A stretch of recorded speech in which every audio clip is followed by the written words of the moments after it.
La Diputación Foral de Vizcaya ha puesto en marcha una aplicación informática integrada en la web mybilbaovizcaya.com que permitirá realizar reservas online de productos turísticos creados por los productores y comercializadores de Bilbao Vizcaya. A través de este sistema se podrán reservar hoteles, agroturismos, visitas guiadas y visitas a bodegas de chacolí, entre otros recursos turísticos. Cada productor o comercializador realizará una gestión individualizada de sus productos y podrán personalizarlos, realizar ofertas, etc. Las reservas se harán en tiempo real, de manera que se confirmará al cliente al instante la compra de los productos mediante un bono de agencia.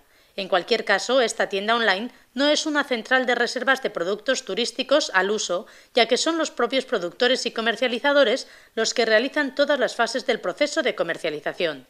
La aplicación está dirigida en primera instancia al cliente final, a quien va a disfrutar de las reservas que realice, pero en breve estará abierta también a las agencias de viajes, de manera que ellas también puedan utilizarla para dar servicio a sus clientes.